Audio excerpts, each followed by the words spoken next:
Hey everybody, and welcome to a triumphant Wild Ride with Steve-O. It doesn't get much more triumphant than simultaneously being the champion of the world in 2 different weight divisions in the UFC, like this week's guest, Daniel Cormier. Man, I love this guy. I'm such a fan, and dude, I mean, what an honor to have him. Plus, we get into it. It gets juicy. His ongoing beef with Jon Jones, man, couldn't believe what I was hearing out of the guy. It's crazy. And if any 2 people know about getting beat up, it's me and Daniel Cormier. He knows a little more about beating other people up, but all the same, when it comes to a night's sleep, we need to take care of our precious bodies, man. And you know how I do that? With my mattress from HelixSleep.com. I love my mattresses from HelixSleep.com. I have them on my bed at my house, on my bed on my tour bus, on my bed in my warehouse. Dude, every bed I have is decked out with mattresses from HelixSleep.com because they are that good. Why are they that good? Because they're customized for you specifically. You go to HelixSleep.com, you take a very quick and easy 2-minute quiz to match you up with the perfect mattress for you and your partner if you have 2 people sleeping in bed. I'm telling you, it's the best. Plus, if you go to helixsleep.com/Steve-O, then automatically you're going to get up to $200 off of any mattress you buy, and you'll get 2 free pillows with it. What a deal. What a great company. And there is no risk whatsoever because you get to try this mattress for a full 100 nights. And if you don't love it, you get your money back. Plus, they will pick it up for you. But take it from me, you're going to love it. So go to helixsleep.com/Steve-O right now. And let's get into it. Ladies and gentlemen, Daniel Cormier. My man, dude. People, how you doing, bud? Dude, I'm great, man. What an honor to have you. And thank you, man. Like, we get to do each other's podcasts. Yeah. So, if you're listening to this one first, go straight to yours. What's that one called? You have like a million shows. We're just starting it. It's called Multifaceted, because everybody kind of sees me as the fighter, right? But there's so many different levels to who I am. You know, I'm outside of the commentary in the fight game, but like, I love everything. I mean, outside of sports, you know, like video games and comic books and all kinds of other shit. So I want to show that side of myself. I love it, man. I love it. And, you know, I think that I'm driving over here, like, I'm so impressed by all of the commentators for the UFC. Yeah. You know, I mean, the way, like, is it just so satisfying when you're breaking down what's going on in a fight and you're like, okay, now he's going to move over onto his left hip. He's going to, you know, like, and precisely what you say is exactly what unfolds. You know, it's kind of crazy because when I first started, I would do that and it would happen a lot. As I've gotten a little bit further away from competing, it doesn't happen as much on point. Now, Tony Romo was going through the same stuff. Romo would say, oh, this guy's in the cover 2 defense. You're going to look for him to go to number 82 over here. But you got to remember, Romo was in quarterback meetings 6 months prior, just as I was in the gym every single day, so I could kind of see what was going to happen. But as you get away from it, you're less accurate with those predictions as to what's happening. I think you're giving yourself a hard time. It's always fascinating when you guys are like, oh, he's got it. He's got the lock. It's like he always taps as soon as you guys commit to that. Sometimes you get excited. You know, me and Rogan both. I'm like, oh, it's over. It's over. Yeah. And then it happens or it doesn't happen. It's fun, right? It's a great job, man. And you know, we're calling the fights and we see you guys out there. And you guys are like geeking out the whole time. Dude, You're just geeking. Dude, I love it. I love it, man. I'm there when the seats are empty. I can't believe how early you show up. We were in Maui yesterday, and he's at the poolside bar watching the UFC fight at the poolside bar. That was 2 days ago, but yeah. This guy says, man, Dana White loves you, dude. You're here on vacation, just like buried in the iPad watching the fight. You know what's crazy though? It's like you're watching, and you're not watching the greatest fight card. These are fight cards that if you're gonna kind of pack it in for one, maybe it's this one. But I don't miss a fight. You don't miss them. I watch them all. And one of your former opponents was in the main event. Who's that? She Who's got robbed. Oh, Holly Holm. Yeah, Holly Holm. Oh, that's right. I know, I forgot I that. thought to post when Holly Holm beat me Right. up. But dude, that really was awful, man. What do we got to do with the judging? So Steve, so here's the thing, Steve. I made a video yesterday on my YouTube, and I spoke about the unjust judging and how even for a guy like me that has done all this is so confused as to what I'm watching because I got it wrong. But then a smart man named Ben Cartledge, he's a guy from England, he sends me all these criteria. So here's what he told me. If Holly Holm has control for 3 minutes and 45 seconds. Well, I mean, she had over 10 minutes of She control did, time. over 5 minutes. But in that round, say round 3, which is essentially Right. what it came down to. If you and I are fighting, Steve, and I'm like holding you up against the side of the octagon, and I push you and I'm winning, and then you get me with a good shot, because that damage outweighs control, that essentially is what the round should be judged on, which is absurd. But that's like, I guess that's the judging criteria now. That's how the criterias work. Do you think Well- there should be more than 3 judges? I think that would just cause more confusion. If 3 can't get Yeah. it right, like I think it's one judge. Let's go to one judge. Yeah. Right. Think about that. Go to one person to decide who wins the fight. Because when you do 3, like somebody has like, Yeah, I know. fights are like, it's 49-46 one guy, Yeah. 48-47 one, then 48-47 the other one. So it's like nobody's watching the same fight. Right. That Holly Holm fight was a good example because one judge had it 30-27. Yeah. And then the other two had it 29-28. It's just insanity. Now, I saw your tweet after that fight, and you said, "Oh, I got it wrong." Like, that's pretty, that's taking the high road, saying you got it wrong, because I think that the entire world Thought that she won. that thought Holly won. Yeah. You know, it was like, first off, the Jung Young Park beat Eric Yeah. Anders. And I was like, well, Eric Anders won the fight.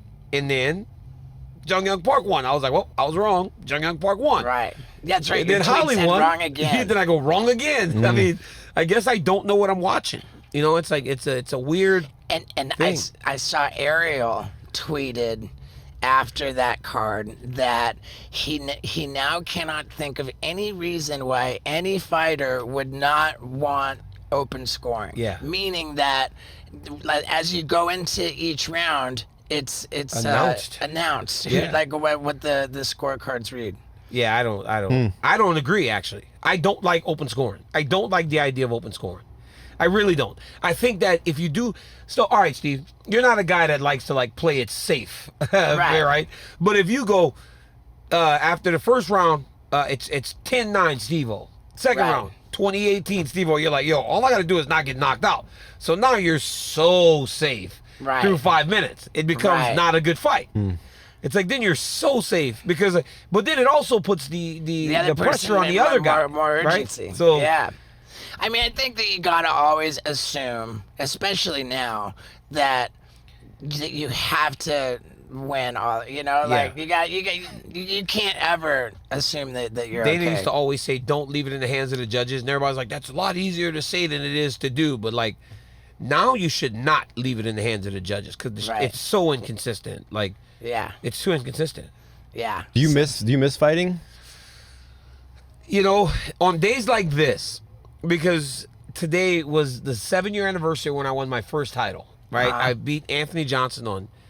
I don't know if today's the 23rd. Is today the 23rd? Today's the 23rd. Yeah, May 23rd, 2015. Right. Wow. So then I started getting like just all this like on this date, and I see myself walking out, and there's like me in the back before the fight, and I'm like, wow, it takes you back to that moment. Right. And there's no moment like that. Like no matter what I do in this life, like nothing will ever match. Walking out. Dude, it's like the greatest. Like if there's a drug in the world that was like the most amazing, there's nothing like it ever. Because when you're back there, so it's like stages. So you leave your hotel and it's like all day long you're like doing shit to try to occupy yourself from remembering that someone wants to kill you. Anything to Like, distract somebody you wants from to that. kick your ass tonight. Yeah. That's crazy. Right, so get into a fight, like it's whatever. Like I got into a fight with a guy, but like, cause it happens right there. There's no time to think about it. Well, in these championship fights, which I fought 10 straight to end my career, right? I've got 12 weeks to think of a guy that wants to kill me, the toughest, baddest guy. So all day you're like trying to keep your mind off of the idea that somebody wants to kick your ass. Then as the time starts to get closer, you start trying to find ways to calm yourself. I would listen to gospel music all afternoon, gospel music. That day? All afternoon Saturday, gospel music. Yolanda Adams became my favorite artist of all time.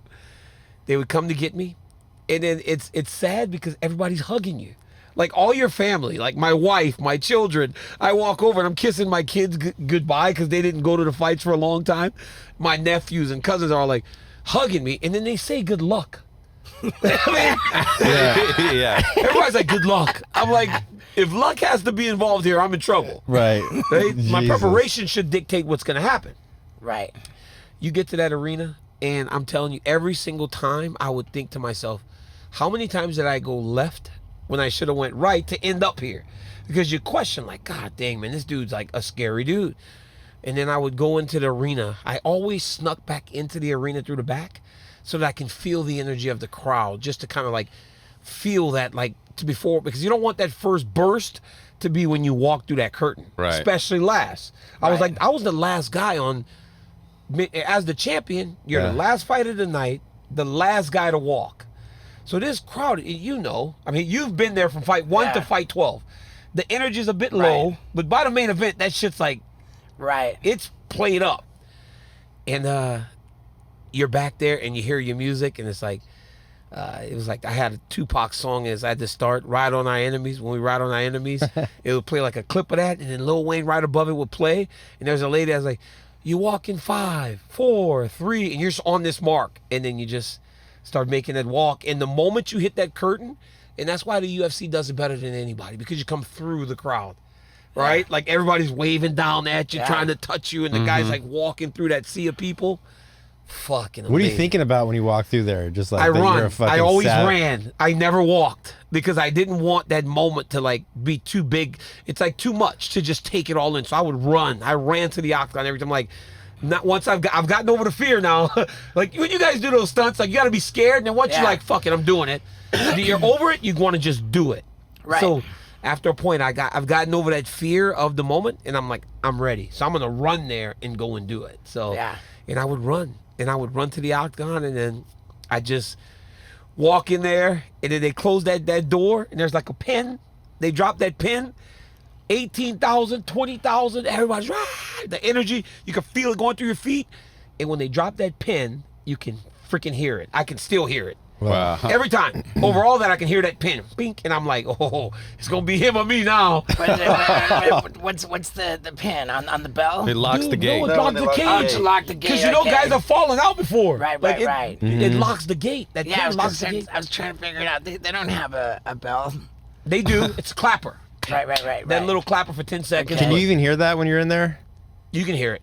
You know it's 10 You can hear a seconds? lot, actually. Yeah, you can hear a lot. You can hear quite a bit in there. But everything's moving like 1,000 miles a minute. You ever hear any celebrities yell shit out? You're like, fuck, I know that guy. While you're It's fighting, like- So I remember fighting Stipe, and I looked down and like MGK's right there. I'm like, this fucking guy's probably rooting for Stipe. He's from they're Cleveland. both from Cleveland. Yeah, I was like, he's from that's what Cleveland. you're thinking about in there? Yeah, like, Didn't Stipe always walk out to to his MGK song music? too. Yep. Yeah, it was cool, right? It was a cool thing. Yeah. Yeah, it was a cool thing. That's cool. That's a good Yeah. experience. Okay. So when you find out that Jon Jones popped for performance enhancing drugs, Yeah. like, are you just like, performance enhancing drugs are a real thing, man. And you know, sometimes these athletes are testing positive for them because they're innocently using a supplement that they think is going to help them. But obviously they're using crappy supplements if they test positive for illegal drugs. That would never happen with the greatest supplement in the world, which is Athletic Greens. And baby, I use it every day because it fills in all of the gaps in my diet. And sadly, there are some pretty big gaps in my diet these days. But man, it's like convenient and comprehensive daily nutrition in a delicious serving that has 75 vitamins, minerals, whole food sourced superfoods, adaptogens, probiotics. I'm telling you, this stuff helps your gut health. It helps your brain health. It just makes you healthy, and it's delicious. I use it every day, and if you go to athleticgreens.com/Stevo, then you're going to get an entire year's supply of immune-boosting vitamin D plus 5 different pouches with comprehensive, convenient daily nutrition. I'm telling you, go to athleticgreens.com/Stevo. I use it every day. It makes me a better person. Now, let's talk about Jon Jones testing positive. I mean, and what happens? Does that does that defeat stay on your record even though he broke the rules? So the first time when he beat me, it was like cocaine, right? So they didn't suspend him for that. Like, But was that the clip that when Dana White went backstage to tell you that was that? God, no, that was UFC 200. That was like the 4th time we were scheduled to fight. You know, me and John were scheduled to fight 5 times. We only fought twice because some shit always kept happening. One time I got hurt.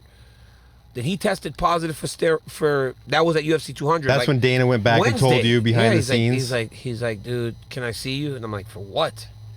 And I was like, what do I need to come over? He's like, you got to come to the MGM right now. And I was like, okay. We're like in the bowels of the building, and he's like, dude, Jones tested positive. I could not believe it. I literally was like, when you lose to someone, all you can think about, especially for a guy like me, is to get back to that guy. Right. So to get back to him, I was like, finally. And then that happened. And then I fight Anderson Silva, which is crazy. And then, so then the following year, we fought in Anaheim, and he beat me. And to your question, I kind of come to terms with it, right? Like I cried in the octagon. Like I remember that. Yeah. And I remember your explanation after the fact. I just respected it so much. You said, yeah, I cried because I care that much. That much. You know, Yeah. like if you care about something that much, that's what happens. And I got to tell you, I just remember thinking, dude, I respect that so much, man. Thank like you. that. People don't really like, so here's the thing, like a lot of people cry in death, right? Because they love something so much. You love that person that's not going to be here anymore so much that you start to cry and you're breaking down. Well, with me, it was like losing was like death. Like that's how much I hated losing. Like, plus I put every single bit of my being into preparing myself to win that fight. So to lose like that, and then Rogan asked me, he goes, DC, one of the greatest rivalries. It's not a rivalry if he wins both fights. Yep. Right? Like, even in that where I remember, I was there. I still don't remember. Like, I don't remember doing the interview. I don't remember. I literally don't remember from when he kicked me until I woke up. Like, I was in the ambulance, and I was like, whoa, what the hell? I guess I had, like, concussion. It was, like, probably 7 to 10 minutes that I will never regain in my life. And I know Rogan caught some heat. he did, but it's okay, though. Let him do his job. Like, I'm okay with it, right? So everybody else should be okay with it. Right. Because I think it showed a side of me that it in my most beat down moment, that's who I am. Like, I wear my heart on my sleeves, and I want to win. Right. And so I go to Hawaii 4 weeks after. Like, 4 weeks after, I'm like, finally, because I don't, like I said, I deal with it like that. I don't come outside for like a month. I had a flight back to San Jose. I drove home. I was like, there's no way I could show my face in the airport. I'm embarrassed that I would let that happen to me. So I put my family in the car, and my manager drove me home. I go to Hawaii on vacation, and I start seeing Dana calling me, and I'm like, wait. For a while, all Dana gave was great news. Hey, yo, I'm going to give you $1 million. You guys did so well. I'm giving you all this money. I'm like, okay. And then, but then he had started to become the bearer of bad news, and he calls me, and he goes, DC. I'm like, yeah. He goes, where are you? I was like, I'm in Hawaii. I was like, I'm on vacation. He goes, fuck. I go, what's up? He goes, he tested positive again. And I was like, what? He was like, Daniel, he was like, he tested positive again. And I go, so what does this mean? He goes, you're the champion. I was like, I lost. I was there. Like I was there. I lost the fight. Of course. Dude, I I'm was like- such an idiot. Yeah, of course that's what happened. I said, yeah. I go, Yeah. I lost. And he goes, he tested positive on the Friday before the fight. So does that mean that he loses his purse as well See, as? so that was always my biggest issue, Steve, because when we were fighting, I was 30. I mean, 2008, 17. I would have been 38 years old. But the guy's like 10 years younger than me. So every time he tested positive, they would suspend him for a year. But he's a kid. He's like 25 years old. You get a year off with all your money. It's like, oh, it's only time, right? It's only time. It's like, it's only time when you have all the time in the world. If I got suspended for a year at 38, now that's a real problem because I come back and I'm 39 years old. He comes back, he's 28 years old, 29 years old. Like, it was only time. And that's where the biggest issues for me lied in that whole situation. Have you guys like squashed the beef? I feel like Fuck no. it's like Rocky and Apollo. You still No, we don't talk to each other. is it hard? Would it be hard calling his fights? I haven't called this fight since. Wow. Would, I don't call his fights. will you? I don't know. I don't think so. Do you purposely not call his fights, or it just hasn't I happened? usually just don't do it. You just say that. Because I don't want to put myself in a situation where he can, even if I feel, I don't want to put myself in a situation where I feel like I have to go too far in one direction to show that I'm not harboring bad emotion towards him for our situations. And I Right. don't necessarily, I definitely don't want to be on the opposite side where I'm shitting on the guy when he's the guy that's out there competing. So I fair. just think that it's unfair to not only him, but to put myself in that situation to do that when we've got so many talented broadcasters can do it. So Dude, I Sure. respect that so much, Yeah. man. I mean, you guys catch a lot. I mean, I feel like I'm seeing it more and more frequently that fighters are like pissed at the commentators, you know, like saying that you're biased, you're rooting against them, and all anyone can think is like, dude, doesn't change the fact that you lost the fight. You know? lost. Yeah. Tony Ferguson Right. was mad at me. Right. He's like, you and Rogan are gonna shit on me because I'm like, bro, you're saying that we don't talk positive about you, but Right. you got beat for 5 rounds against Justin Gaethje. He hadn't won Won a a round. round. He hadn't won a round in a long time. You were there, right? Oh, and the first time in Jacksonville with no people, I mean, you can hear the punches on TV. How crazy were the punches in person? Justin beat him bad, bro. Yeah. And it changed him forever. Because remember, he was still on that win streak when he fought Right, Gaethje. right, right, And then right. he's shaking his head. I'm like, oh my god, when he was like trying to Right. like. He was just beat down. That was one that got it got called like 10 seconds away from the end of the fight. Yeah, or he something just like. got beat up for 25 minutes. Yeah. It was hard to watch, but it was different. It was like there was nobody there. It was like Yeah. even now, like you go to the Apex, there's people. There's like 200 people Right. in there, and in Jacksonville there was 0 people.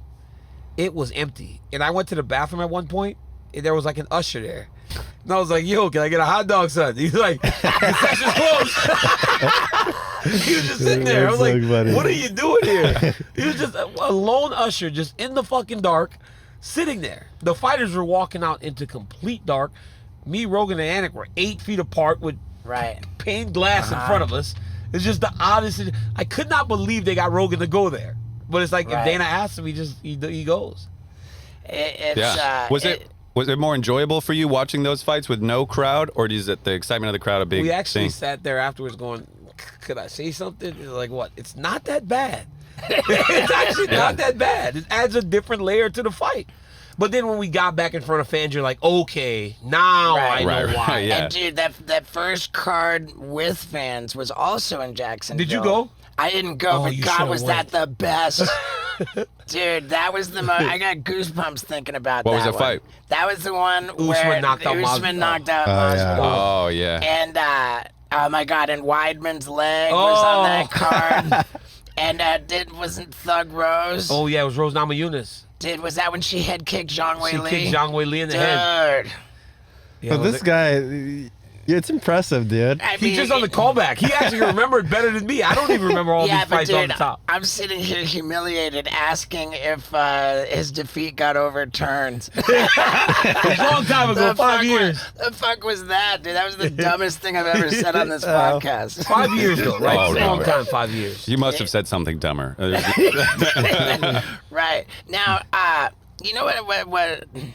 what else is just really, really impressive and notable, I think, the fact that your career, you were a heavyweight. Yes. You went down to lightweight for only one reason. Yeah. Because you didn't want to find yourself competing against Cain Velasquez. Yes.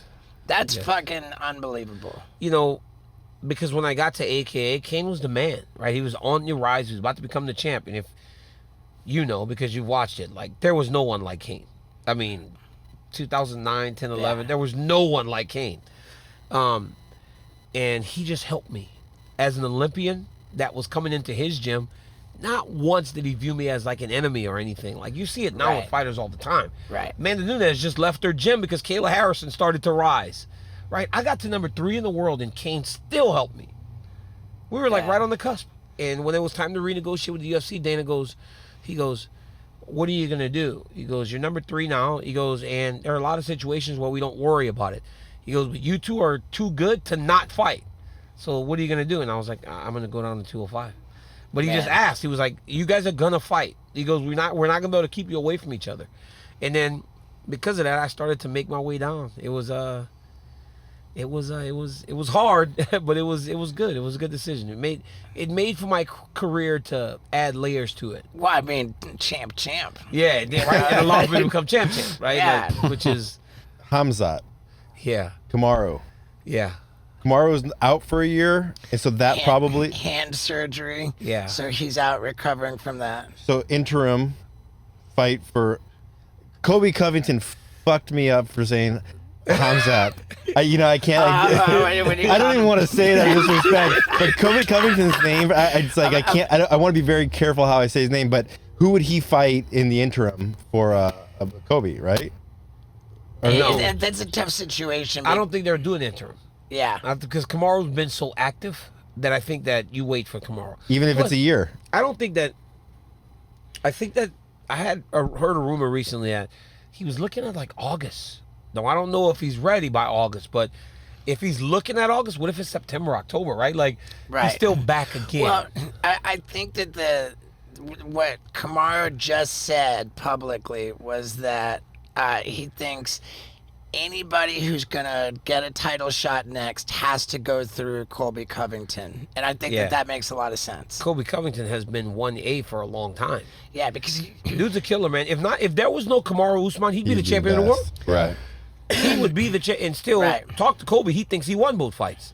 He uh, got stopped in the first fight.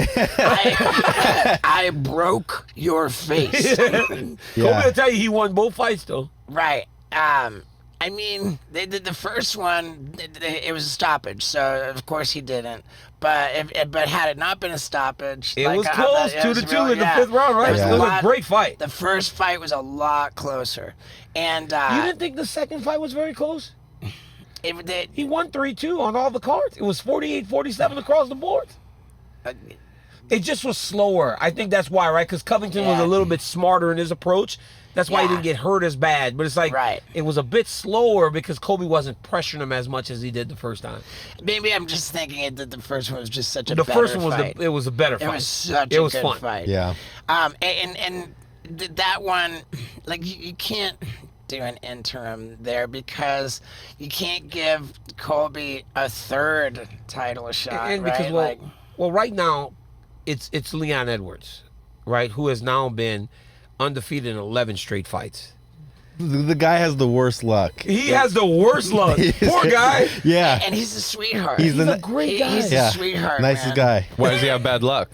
Yeah, he had bad What's the luck. bad He got luck? COVID before a fight. okay. He fucking Well, the his economy fight was shut supposed to down. be in London. Yeah. And then the week of. Yeah. The week of the pandemic. The shutdown. Why wouldn't you have Kobe and Eon and Leon Leon fight? Edwards? So who's is it Leon and Hamzat? No, it's Leon and Kamaru. So Leon has now been promised his title fight. Okay. If I'm Leon Edwards, I am not fighting. I'm not smiling. Like, there's no chance, right? Like, do not risk it. Like, you have a title fight against a guy that you've actually fought before. He fought Usman before. Yeah, that's So- his last loss. Last loss was against Usman way back in the day. Yeah, and he's way better since then. He's way better. So it would have to be Leon and Hamzat. But if I'm Team Edwards, I'm going, no. I'm going to wait for Kamaru Usman. I'm not. Because Dude, Right. think about this. You talked about his luck in like the COVID happened and all this, but what about the Nate Diaz situation where he beats Nate Diaz almost- for 23 minutes and he Right. get Yeah. rocked?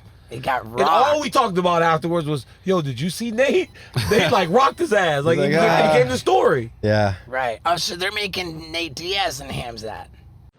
Pretty safe to say that even your grandma's heard of Nate Diaz because he's that big of a star. And you know what I heard about him? Is that he rides a bicycle 100 miles. Like it's no big deal whether he's in training or not. And when I heard that, I was intimidated by the idea. But I'm not intimidated of riding up to 45 miles on a bicycle at up to 28 miles per hour on a 4 to 6 hour charge because it's an e-bike. And what kind of e-bike can deliver that performance? It's called Lectric, baby. Lectric e-bikes. And they're the first company to make e-bikes affordable. And I'm telling you, the tribe has spoken, man, because this is like the most popular and most environmentally friendly, way better than a car. Gets you back on the bike, man, get in shape. I'm telling you. It's $799 these bikes are starting from. It's the most affordable, perhaps the only affordable e-bike on the market. And if you go to lectricebikes.com, that's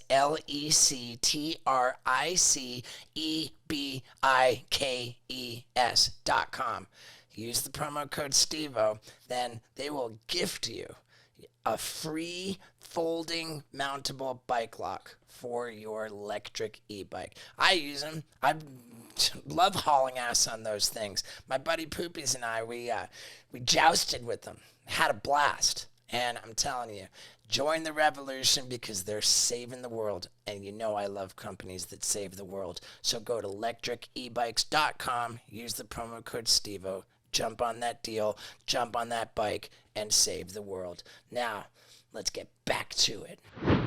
As Nate Diaz's last fight. That's what we saw on the Ryan Clark. On the war room wall? Oh my God, Ryan Clark, my guy that does the ESPN show with me. They got this show called The Pivot with Fred Taylor and Channing Crowder, and they interviewed Dana, and somehow they get the matchup wall.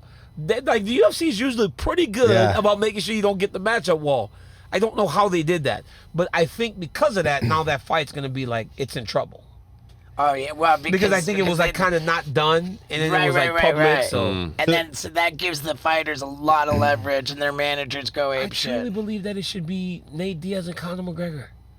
I think so Yeah. too. It should be Nate and Conor. Finish the trilogy, especially if Nate's wants to leave. Right. But then, are you going to have Michael Chandler and Conor? Or is that just talking shit? I did this thing the other day where I said I know who he should fight, but I know who he's going to fight. He should fight Nate. He's going to fight Chandler. That doesn't make sense to me. I think that you're right. He should fight Nate. And I just think both of them are on skids. Yes. You know, like Conor is such a cash cow for the UFC. Like, why send him in there to a fight he's gonna lose? I think Chandler, that's a I tough- think I think Chandler's gonna It's a tough destroy fight, him. but Chandler is willing to engage with him on his terms. And if you know Conor, if you're going to stand with him, he has a chance.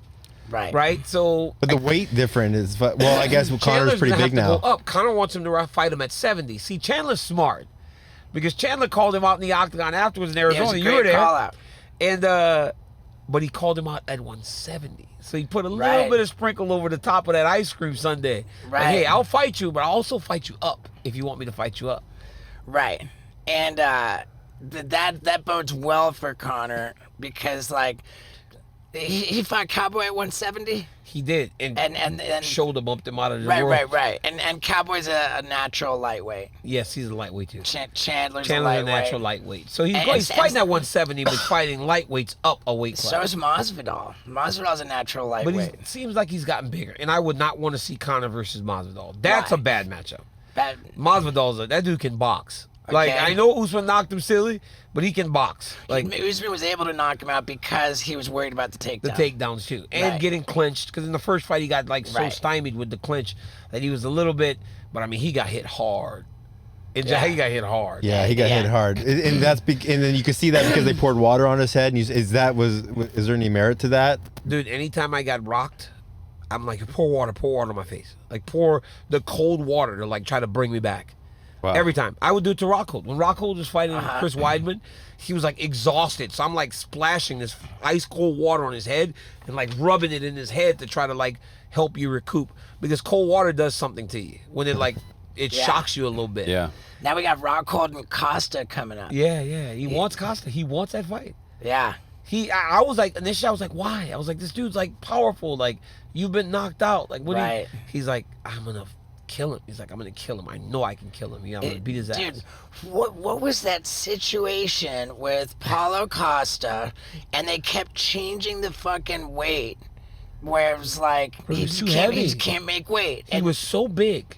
He was like, he showed up to the fight week. I think he was like 210 pounds. Yeah, and Vittori was just cool about He's it. fighting Yeah. 186. Him and Yeah. Yoel Romero would be a good matchup, right? Acosta and Yoel Romero. Romero's in Bellator. now. But dude, like Vittori, like how cool was Vittori about that? Like, yeah, oh dude, so now we're going up to catch it. Oh, now we're at lightweight, light heavyweight. Vittori just was like, I want the fight. But like, Yeah. that's crazy because Vittori's not like a cool guy. Like, Vittori's not like cool about anything. He's always mad. Marvin's like the maddest human being you've ever met in your life. He's like mad about everything. You can't don't say anything about him on your podcast because then he's gonna get you. Yeah. Like, he's just like a mad, angry guy. He was mad at me for not putting him in the video game for a long time. He's like, DC, put me in the game. Wow. I'm like, Marvin, this is not a singular decision. There's a company called EA Sports. Right. Call them. Like, I don't just say, hey, I want Marvin Vittori in the game. But he's like mad. Like, so, but he's actually sweetheart face to face. But he was like, he thought that I was unfair to him when I called this fight with Right. Adesanya. He's like, Ugh. Right. So like, Marvin's that guy, right? So for him, the way he handled that was. I was there for that one, and fuck, dude. I thought that Vittori was gonna be able to take down Adesanya and hold him there. Not even close. He got fucking made to look like just. Nobody did it like nobody did it. Nobody got done worse than Costa by Adesanya. Yeah, Oh, that that's was true. bad. You like Yeah. Adesanya? Yeah, for sure. Adesanya's the man, isn't he? He's the man, and he's very well thought out in his like post conference He's after. the Like, man, bro. He's like got this star quality about him. He that is. Like he pushes it a little bit hard with the overconfidence, but that's the fight game. well, That's the Yeah. fight game. you have to be like that. I mean, if you're yeah, gonna but go not in, to you don't have to be like super. Again, he Right. doesn't play it in the middle, but he's confident. But like when he got Paulo Costa and Costa falls face down, and he like jumps behind him. Like, I mean, come Right. on, dude. Like, don't do him like that. Kids, you don't do him like that, man. It's better than what Masvidal did to Askren. To Askren. Dude, Oh, that my was not necessary, let He alone should- super necessary. yeah, but then I mean, like that thrill that comes to you after you fucking win is like, how do you express that? Like, Bro. Dana White was giving Michael Chandler shit for doing backflips. He's like, enough of the Yeah. backflips. Like, He did 4 of them. Yeah. Yeah. One does it. but like, what do you do? I mean, all that comes to you. You're like, you Horrible. have to like express yourself. You're I mean, just like going crazy. yeah. Now, here's something. One thing about Chandler though that I was surprised Yeah. at, he didn't do any follow-up shots, which is Right. for him to be able to control himself in that moment, because like when you get a guy down, you jump on him and you start pounding their Right, face to but the ground. dude, that was the most vicious knock. If ever there was one to not follow up, like, But I mean, he was. But remember with Ronda when Holly Holm kicked Ronda Yeah. and then she like jumped on her. Ronda's like this and Holly's Right. like boom. Yeah, yeah. I mean, that's the thing, man. These follow-up shots, like, I can't help but feel like, man, what is it in a person that can that makes it possible? Like there's some. It's disturbing when Yeah. someone's completely unconscious and you're just trying to punch them even Well, because more. you're just like trained. Right. I did it in practice one time.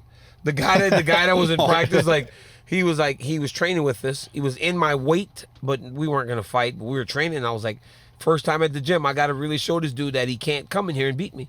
So I hit him with a shot to the body and he fell down and I jumped on him to finish him. And Bob's like, Daniel, you crazy son of a bitch. Everybody's like opening the cage. They came and threw me down off of him. I was like finishing the dude. Man. It gets crazy in that gym, man. And then there's other times too when I think, especially like early in the card when there's not that many people there, but so it's like so calm of a, but one guy will get the better of the other guy and the other guy he's hurt, and then it's swarming on him, and then the place turns into like some kind of Roman Coliseum, Yes, and it I'm does. just like, I have this feeling come over me like, what's wrong with me? People are crazy. Like, Yeah, we're crazy. That's why we watch Jackass. Right. Reality is we kind of want to see you guys get hurt. There's something. It's just the truth. Hey, you want It's to see a just the knockout? truth. You Like, know, you wanna... is somebody gonna get hurt? Like, it's like, It's can the these guys? same- How far can these guys push it before Right. they get hurt? Right. It's the same as like when there's an accident in the road and everybody Everybody slows down, stops. even grandma. Everybody stops. Yeah. And we watch it on TV. You see like random shit on YouTube. You like watching bear attacks or like lion Yeah. attacks. Somebody's getting bit by a freaking dog. Like you're like, oh my Yeah. god, this is crazy. Yeah. It was like you watch it. It's like that's who we are. We're like drawn to it from the olden days when they stuck people in there with those swords in the Coliseum and they were killing with each the other. lions. With the lions. Yeah. And they were always, Yeah. it was the most exciting day that Steve would have been at the prelims for those fights. Steve would have been at the prelims. Yeah, celebrity shot. There's Steve-O right there. Nobody else in the arena. That's so We funny. get Steve-O's celebrity shot at the very beginning of the night. So when he goes up there, it's like, nope, wow, he was there since this morning. 7 hours. It takes commitment. I'm like It takes texting 7 him. hours. I'm like texting him a question, and he's like sending me a picture of the fight. I'm like, bro, I need it's the prelims, dude. 7 He's like, I hours. don't even care, dude. Like, Yeah. he's in. I You might remember- doing that though, Steve. How many of those guys that you see at the beginning, and you're like, yo, this dude's in the main event? I remember when I saw this Right. dude on the prelims. Yeah. How many do you remember any of them like that? I mean, dude, was it Kevin Holland? I think I was in the Apex on his Contender series. See, like that. Oh, And then all of wow. a sudden he goes on that massive run in 2020. You're like, wow, I've Right. seen this dude's whole journey. Right. Yeah, it's awesome. I liked when they put Cowboy in the prelims. I mean, that made sense. They put him in a fight before the main event. Yeah, it's the prelim main event, right? So that's The like featured prelim. the featured Yeah. prelim. If you're gonna be on the prelim, you want to be the very last one, because that's the name that's supposed to propel you into buying the pay-per-view if you're on the fence. Yeah. You get to see a familiar name like Cowboy Yeah. fight for free. I'm gonna go see if he's here. Then what do they have on that pay-per-view Right. to make sure that he's here? But dude, more and more, like, I remember turning on the Fight Pass prelims on some pay-per-view night, and it was like all ranked fighters. Yeah. On the Fight Pass prelims, I was Some of like, these what the pay-per-views hell? are nuts. Some of Nuts. these pay-per-views are nuts. Dude, and I remember when Darren Till was fighting against Tyron Woodley in Dallas. Oh God, that was a great one. And Irene Aldana, I think, was like one of the Fight Pass prelims. And my girl and I show up for the very first fight, right? We flew to Dallas just for that. We sit down for the very first fight, and Anthony Kiedis is already in his seat. he doesn't miss either. Dude, Anthony Kiedis, the Red Hot Chili Peppers, man, he is the gnarliest fan. I remember thinking, too, I'm okay, I'm sitting down next to Anthony Kiedis right here, you know, and I'm not going to bug the guy. I'm not going to annoy the guy. I'm just going to shut up and mind my own business, you know? Yeah. As soon as I sit down, he's like, hey, what do you think of this? He doesn't. That's his deal. Dude, Yeah, what- we're just hanging out talking. He's the and best. Dude, 6 fucking hours. 6 straight hours. We sat there just Wow. shooting shit, talking, fighting Amazing. with Anthony Kiedis. Had you met him before that? And then it's like he's like I'd never met him before that. Wow. No. never Cool. met him, and it's like you think like, fuck, this dude's a Red Hot Chili Peppers. Like I'm Yeah. not He's gonna like, bother him. DC, what up? He's like, yo, I'm like, yes. Dude, like, That's crazy. we went to, me and my wife were in Brooklyn, I think, when Nate Diaz fought Conor. Yeah. So my seat is right next to Conor's family, which is so unfortunate because you can't cheer. It's like if you're rooting for Nate, you can't cheer. You're just kind of stuck. Me and my wife, who doesn't give a fuck. She's like, if she likes Nate, she likes Nate. So she's like, I'm cheering for Nate regardless. But I sit next to Gordon Ramsay. Yes. I've been watching this dude on Hell's Kitchen my Yeah. whole life, right? And he's like, hey, DC. So I'm like, all right. So I make a conscious decision that I'm going to answer every question that Gordon Ramsay sure. asks me, if by chance he asks more than one. So he continues to ask. So then I want to go to Hell's Kitchen in Vegas. I'm like, I got Gordon Ramsay's number. I'm a Texas dude. Yeah, so it paid off. That was the payoff. Did you I go? answered all of his fight questions. Yes, he got me in the Hell's Kitchen. There you go. And guess what? The beef Wellington is not that good. He'd be pissed off. Oh shit! Really? would be That's his specialty That's dish. his specialty dish. I He'd get be beef. pissed. I get beef Wellington because of Gordon Ramsay. Do you like it? I mean, No. is he going to be pissed? Wait, would he be pissed about the beef Wellington, or would he be pissed at you for saying that? No. He'll be pissed at because you know when they make the beef Wellington, it's his signature dish. He wants it Yeah. great. Yeah. They did the one I had was not great. He would say, "You don't know what the fuck you're talking about, DC." Probably. Yeah. DC. That's how it's supposed to taste. Yeah. It's not supposed to taste like your burnt ass barbecue. You know? Yeah, he goes at it with people. Right. Yeah, he's Hey. the man though. He's the man. You're not eating the beef Wellington when you're trying to fight at light heavyweight. No. Well, I have nutritionists in. I have guys that live in my house, cook every meal. They watch everything when I was making light heavyweight. When you're done with making weight and the fight's over, what's your go-to meal? So it was a very difficult thing because initially we could take IVs, and then they banned them. They banned IVs, saying that you could hide steroids or something in the IV. I don't know what the hell they were talking about. I was like, I just want the IV so that I don't shit myself for 2 hours after making weight. Because the moment you have been that dehydrated, you eat and drink and everything wants to come right back out of you. You're like sick. It upsets your stomach. But if you take the IV, all the fluid goes directly into your body instead of through the belly. So then you're like, fine. But once they banned that, I had this we had these 3 drinks from my nutritionist. It was like the first, it was like these essential waters. They're like this big. Drink that one. It's like, I think it's 1.5 liters. I don't know how big they are, but like, it was so salty and gross. And then the second one was less salt with a little bit of protein, so it tasted a little better. And then the third one was all the sugars, so it was like super sweet and good. But before I could eat anything, I had to make sure I got down all that it was like a gallon of fluids to make sure that I didn't have all that runny stomach. But then after that, I would have these massive dinners on Friday night with all my family, and I'd eat steak every time because that's what you're going on. Like, you're not going on the meal at 4 p.m. on Saturday. You're going on that food from the night before that you digest and it's in your system, and that's what you're going to fight protein. on. Yes, that's what you're going to fight on. I had an idea that I asked Chuck Liddell about, and he thinks it's a great idea. Yeah. When you're at the what do you call it? Like the check-ins, The prep point. The prep point. They're Yeah. putting the Vaseline on your face. You know, like Yeah. why not have that prep point be an actual scale? It wouldn't add any time, but then you could then you would know how much weight the fighter put back on since weighing in. We ain't doing that, Steve. We Yeah. ain't doing Shaking that. his head. Wouldn't it be? I don't bad? want to know what I weigh. I want to just go out there. What if you're heavy? Like, what if you... Dude, one time, it was bad. So you got to manage the weight down. So, like, when I would fight at 205, I would work hard to get to, like, 225 and then train there for, like, a month. Then, so I'd never get back over 222, 223 on fight night. Well, when I fought Rumble Johnson, like, there's a bit of an... Oh, my God, I always have to address this. There's a bit of a false idea that I grabbed the towel to make the weight. Okay. I didn't want to bring it up. Yeah, there's these rumors, right? Like, everybody tries to start these Dying rumors that for I may this. have touched a towel. I didn't touch a towel. But if I did touch the towel, I mean, it's there. No. Like You leaned on didn't, it. You didn't put any weight on the I mean, towel. no, I didn't put it. I mean, I was dehydrated. I needed something to Yeah. help me get up onto the scale. Then I took my hands off.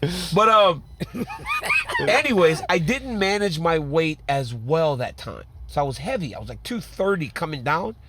When I stepped into the scale to fight Rumble, I weighed 234 pounds. Could not believe that I gained almost 30 pounds overnight. I Wow. felt like just bloated, fat, terrible. When I was in shape, I would fight around 222, 223.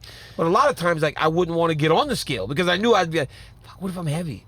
And that kind of played a little bit of a All trick right. on me when I went in there that night. But that's really interesting that you're saying that, like, you don't want to know. But as a fan, wouldn't you be fascinated to know how much the Everybody's how putting on much, a lot. Like, yeah, like, I mean, unless Well, you're Chandler said he Adesanya. weighed 173 pounds when he stepped into the octagon with Tony Ferguson. 17 pounds. He looks huge though. He looked huge. Right. So if you just like, if you're Dana, Yeah. if you're the boss, then and you think, man, that might be something that's compelling that would be like interesting to the fans, they would enjoy it, it would add entertainment. Yeah. Then would you think put a scale at the check-in? I mean, you could put the scale at the check-in, but I just don't know if you. What if like a heavyweight's like 300 pounds, 295? Like seriously. That's interesting. So you think put a scale at the prep point. They step on to get all that on, but it's just not gonna be right weights, right? Because they're touching you. So if they do by chance touch you, it could affect the weight shown on the scale. Right, but So you don't want to really be touching anything when you're on the scale, right. even though I only Especially touched a towel, yeah. I only touched it in order to get myself up there. You know what I'm saying? Like, Yeah. you don't want to really be touching anything. It might mess with the scale. I love that so much. All right, well, I mean, dude, I think it's just a question that I got to ask more people. And, Yeah. and I'm probably, because I've never heard anybody else suggest that. No, yeah, it's a different. And I don't think it would ever, like, it's not like changing the judging or open scoring. it's not. It's just a piece of information.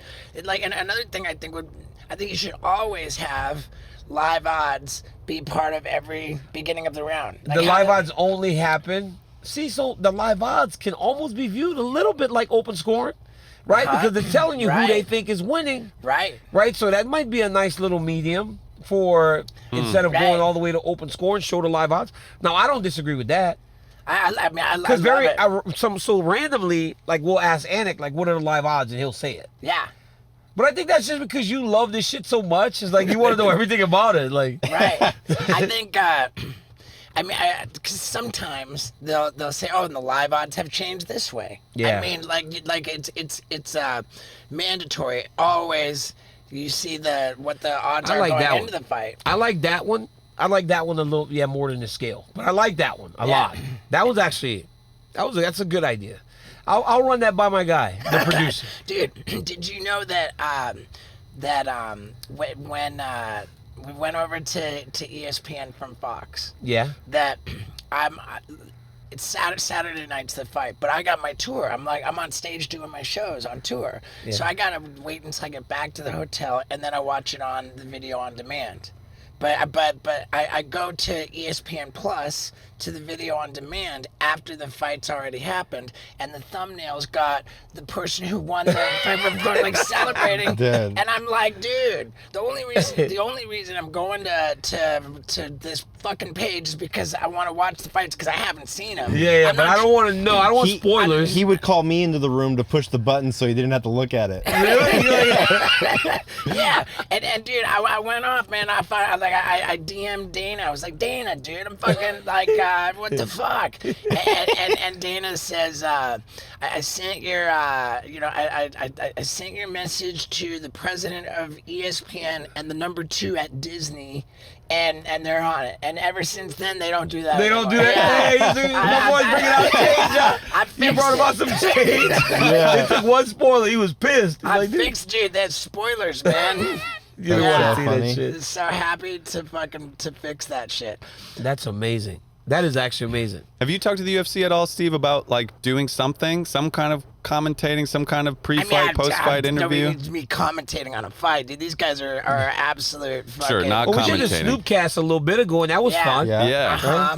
I think that there's something, and I'm talking to a couple people about some kind of original programming for UFC Fight Pass. Yeah. That makes sense. Yeah. You know, some kind of a show that doesn't interfere with the actual event. Could you imagine being a part of the show? I think that's honestly what's saving me and Bisping and all of the guys now that are Dude. retiring. That's what's saving us, right? We're still a part of the show. Yeah. Yeah, yeah. You don't miss anything. Like Yeah. people are still going, hey, DC, picture. Dude, It's the yeah. same, right? It's like you just don't get to feel the rush of the fight. Dude. Were you the comment- fuck- Oh, I'm sorry. Go I ahead, was Steve. just on a flight to Hawaii. I had to text Bisping. I sent him this text. I said, dude, I've got to thank you because on this flight to Hawaii, on the American Airlines video on demand, they got your Bisping documentary. Was it good? It is fucking fantastic. Really? Yeah. It opens up and it's like the fucking Universal, like a full, like, dude, it's such a great production, man. And I'm so happy for him. Yeah, he's doing good. Bisping is doing. His book's really good too. No one in the world has had a career turnaround like Michael Bisping. Like, Dude, the dude fucking became the champion with one eye. and became the good guy, kind of. Do you remember, like, when he fought Dan Henderson, how bad you wanted him to get beat? God, I want this little British son of a gun to get beat so bad. And then he gets starched, and you're like, yes! But then at the end, you're kind of like mad because he knocked out Luke, and I'm like, God, he just knocked out my boy, but but then he's if it was drinking gonna be beers. anybody, like, but if it's gonna be anybody, right? Kind of happy for Bisping. It's like, it was a weird thing, you know, like. But then he's kind of a drinking villain beers at at the press first. conference, talking shit, more shit. Oh, you know? God. Like, yeah, of course I'm drunk. I'm in Las Vegas. Of course I'm Dude, drunk. I love him so much. And you know, I love too that when you guys are calling fights, the way that I just think that you handle the balance of like just hanging out, having a good time, being like serious analysts, fucking with each other a little bit, joking around, like not taking it too seriously, but not, you know, it's just, for sure. And you guys are so fucking funny, particularly Bisping. Bisping's out of his mind. He Yeah. says anything, bro. Sometimes like we'd be at Fox working together, and like we'd be off air, but you know the camera, like the speakers are it's always on. Yeah. So he's saying crazy shit. I'm like, yo, chill. You're gonna get fired, and then you're gonna get me fired with you because I'm mad at the shit you're saying. Like, bro, like you're gonna sink both of us and our families if you don't stop acting like Michael Bisping right now. Dad, You're sorry to cut you off, but you're a fan of wrestling, correct? Oh yeah, I love it. wait, what? No, but like WWF, WWE, WW. There you go. That was important. Yeah, no, you're a wrestler. But you're a fan of like wrestling and the theatrics of it. Do you think that like the trash talking, the shit talking is a good thing for UFC? Or because I saw an article saying that it's hurting the UFC, but It's not. I think it's helping it, you know. And I It's just want to know not. your take because when you went in there with Brock Lesnar, that was entertaining. It was amazing. Well, when we he did not get the shoved payoff. you, Oh, we did not get the payoff. We just didn't get the payoff. when he shoved you after you fought Stipe, Yeah. and took that moment from you, and fucking shoved you like that, I was not fucking happy with Brock Mike, Lesnar. did you see my coach push him? My coach is like 5'3". He runs over and pushes Brock. They was like, what are you doing? I think after he pushed Brock, he realized, oh shit, I just pushed Brock Lesnar. Brock like looked over at him and he panicked. But it was like a made for TV moment. Like him coming in there and all that, like, and we just didn't get to fight because Brock, but I mean, it was like, talk about a PED guy. oh my God, Brock. No, bro. They're gonna be mad at John. I'm like trying to sign up for the Brock Lesnar fight. You're mad at Jones, right? But you're trying to like goad Brock Lesnar to put him back. That's so classic, man. Brock's the man though. Like, have you ever met Brock? I haven't, but Bro, he's but so he- nice. What is he like? 6'5", Bro, 300? he's huge. He's massive, and bro, like the sweetest person you've ever met. For sure. Unbelievable. We go to Hell in the Cell here in Los Angeles a while back. Me, my wife, and my children. What's 'Cause Hell in the Cell? Undertaker Brock at Los Angeles. Okay. It was at the Crypto.com arena now, Oh, okay. Staples Center, and So it's a WWE event. WWE event. Okay. Brock walks out, then the Undertaker comes out. Selena goes, "Who's that old man?" I go, "Yo, it's the Undertaker." She's like, "That's the Undertaker?" She was like, "How old is he now?" I was like, "In his 50s. He's got to be in his 50s." They wrestle. We go in the back. Brock takes photos with my children. As we're driving home, because my kids had school in the morning and ended late, Brock calls on the phone, and he's like, "Little Daniel, did you enjoy it?" And he's like telling me, he's like, "I'm 4 drinks down already, you know, feeling good." And he's the nicest dude, bro. Like, you would never imagine it. Once you know Brock Lesnar, you know Brock Lesnar. Like, when I fought Jones at UFC 200, it broke that he was going to be fighting. I was like, yo, I heard rumors. So I go, "Are you fighting?" And he goes, "He didn't tell me." And then when it broke that he was fighting, he goes, he texted me, "Merry Christmas, mother." You know, pay-per-views are going to be sold through the roof now. Right. You got a Brock Lesnar Christmas is what he told me, right? Wow. But just like, he's a sweetheart of a guy, man. Dude, did you see him throw Wee Man through the table? Dude. That- Yes, dude. I love, this is something that you and I are going to talk about on my podcast, but I love when you guys doing the WWE shit. Crazy. It's yeah, crazy. It's wild, man. It's wild. And you guys will take bumps. Like, that's crazy. Taking bumps, it hurts. Oh, dude. Yeah. I got beat into a blackout. Against Umaga? Umaga, yeah. I don't remember leaving the ring. That was me with Jones. Yeah. The same thing, my head. Do you remember coming to at a certain point during that? I remember coming to in, like, the control room of the fucking, not even coming to because you're walking around. Like, I just don't remember leaving the ring. Yeah. They didn't even show me leave the ring on the broadcast. It just got fucking dark. Jesus Like, Christ. they just like went to the graphic comes over. He's still fucking dropping all Oh those. my God. Did you talk to Umaga after that at all? I did. He was cool, man. He was super cool. I mean, dude, we should wrap it up and do your podcast. But you're in pretty good. Like, I know that you had like knee surgery and shit. Yeah. Like how's your overall health? Or Good. My back's jacked really bad. Like, that's how I knew it was kind of over. I should have stopped after I beat Derek Lewis in New York City. I woke up on fight day and I was gonna go for my morning run and I sneezed. And I threw my back out. I was like, okay, I'm too old to be doing this now. Right? Like, I sneezed and it threw my back out. I was like, okay, so yeah, I'm fucked up. Like this, it's pretty much over. And so the UFC literally like pieced me together enough to go and fight that night. But the reality was I knew he couldn't wrestle. So I was like, I can beat this dude even if I'm not great. Yeah. Because he can't wrestle. So I was able to go out there and beat him. I should have stopped. I shouldn't have, because then I had back surgery. Like a month later, when you have back surgery, you're done. Yeah, you're done. I got old, man. I think I still believe to this day, if I fought Stipe Miocic in my 30s, mid 30s, I would have beat him every time. Just in terms of skills, I think like I would have beat him. Jones, I didn't, right? Like, and I was in my like as prime as I could be, right? He beat me at 36, then he beat me at 38. Or 38. So I was still physically pretty good. Was Jones going to fight Stipe? Is that the... This might be the fight that's going to happen next. Talking about it, but I mean, dude. If they do an interim title, that makes sense. It needs to be those two. Yeah. It really does. It should be Jones and Stipe. Yeah. That way, yeah. That makes all the sense. You're going to go? I mean, I'll sit next to you because I'm not going to call the fight. Yeah. Who do you think wins that? I mean, I think that they've already got odds on it, and it's Jones. I think Jones beats Miocic. Yeah, because honestly, I think Stipe is a fantastic champion, a great fighter. But being in there with him 3 times, like, I just feel like if I wasn't 40 I beat him at 39, 40, and 41. I feel like if I wasn't 39, 40, and 41, it would not have been the most difficult fight for me. Stipe beat Ngannou on that first fight against Ngannou because Ngannou didn't know how to wrestle. And Jones does know how to wrestle. Plus, Jones can stay from at range and pick him apart with his length. And so that's why you're gonna have the odds in favor of Jones. Is Jones not like pretty out of practice? I mean, obviously he's not practicing, but he hasn't fought in so long. It's been a while. But then again, dude, he's just this anomaly. Right. He has a bit of an anomaly. He's hard to fight. Yeah. He's really difficult to figure out because he's so big and long. Now at heavyweight, all those advantages will be less pronounced because I mean, I'm 5'10", right? He's 6'4", with an 84-inch reach. So for me to get to him, I got to go through a lot just to get into range. Right. But that's with anybody. Yeah. But when you got a guy that has those tools with that range, it makes him more difficult. So I think that's where people have struggled.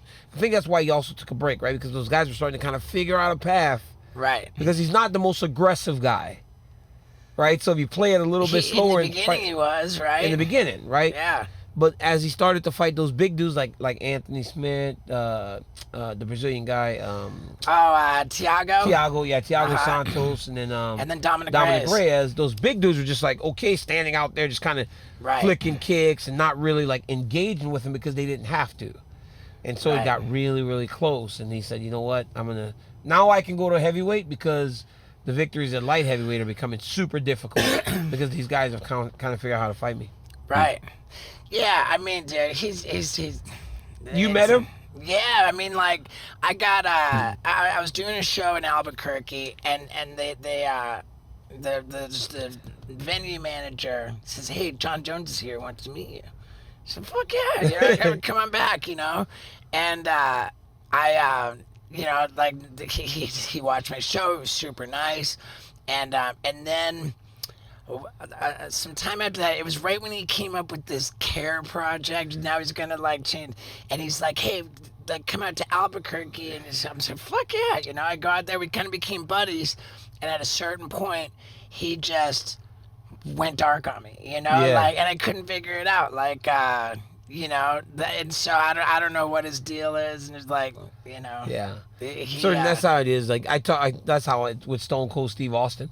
Like we'll be like talking for a lot, like and then it just takes a while to talk again. Like it's not even like that though. I don't know. I think that I don't know, man. I'm not even sure what happened, but I because I was doing this thing where I was trying to get cauliflower ear. You know what? I'll tell you that. I'll tell that story in your podcast. Okay. We'll tell that story in your podcast. So right now we can take all of the people who are listening to this and send them to the DC podcast. And how new is it? This is the first episode. The first I'm episode. not doing it unless I said I want to do it with Steve-O. I said I want my guy as the very first. So it's not the first thing on my channel, but it's the first time I'm doing this particular It's great. deal. Yeah, I'm excited it's about it. unbelievable. Like I'm so grateful for what this podcast has done just for me, man. It's fun. We get to like talk to super interesting people every week, and it makes like real money. Yeah, and amazing. It promotes my shows. Like I got like it's just done great things. So everybody, I'm gonna say fucking for the YouTube people, click here. Yep, Daniel Cormier. YouTube.com/Daniel DC Cormier. There it is. Like and subscribe. Make sure. Yeah, we're sending give my boy. Tell all your people come follow you on. Yeah, come on, give your boy a like over here. Yeah, that's right, man. Everyone, fucking check out me and DC on multifaceted. Multifaceted. Yes. All right, dude. Thank you so much, Let's go. man. That was awesome. My beloved street team. You might have noticed that. For those of you watching on YouTube, nothing popped up on the screen when I said click here. Maybe nothing's going to pop up because DC hasn't put his podcast out yet. But when he does, baby, it's going to be right here. So I don't want to chew up more than 20 seconds, but thank you. And give DC some love if you would. Bye-bye, guys. Oh, and we're #1 on Netflix. You!